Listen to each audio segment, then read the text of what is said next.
திமுக இந்த 5 ஆண்டுகள்ல என்ன செய்து கிழித்தது அப்படின்னு கேட்பவர்களுக்கு சொல்றேன்.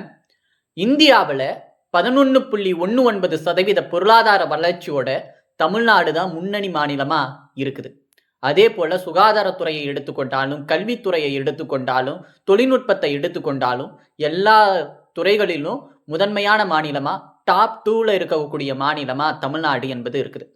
அது மட்டும் இல்ல, நான் முதல்வன் திட்டம், புதுமை பெண் திட்டம், விடியல் பயண திட்டம், மக்களை தேடி மருத்துவம், உங்களை தேடி உங்கள் ஊரில், காலை உணவு திட்டம், இல்லம் தேடி கல்வி திட்டம், இப்படி சொல்லிக்கொண்டே போலாம். அத்தனை திட்டங்களையும் செயல்படுத்தி மக்களுக்கு நேரடியான பயனை திமுக அரசு என்பது வழங்கியிருக்குது. அது மட்டும் கிடையாது, மாநிலங்களுக்கான அந்த உரிமை எப்பலாம் மறுக்கப்படுதோ, அப்பலாம் முன்ன நின்று போராடி அந்த உரிமைகளை மீட்கக்கூடிய இடத்துல திமுக செயல்பட்டு இருக்கு. தமிழ்நாட்டுல எப்படியாவது மத கலவரம் ஏற்படுத்தி விடலாம் அப்படின்னுட்டு நினைக்கக்கூடிய இந்த சங்கி கூட்டத்தை திமுக என்பது விரட்டி அடித்து இருக்கிறது. இப்படி மக்களுடைய நலனுக்காகவும், மக்களுடைய உரிமைக்காகவும், தமிழ்நாட்டினுடைய உரிமைக்காகவும் தொடர்ச்சியா திமுக என்பது செயல்பட்டு வருது. எனவே திராவிட முன்னேற்ற கழகம் 2026ல மீண்டும் ஆட்சி பிடிக்கும் என்பதுல எந்த ஒரு சந்தேகமும் இல்லை.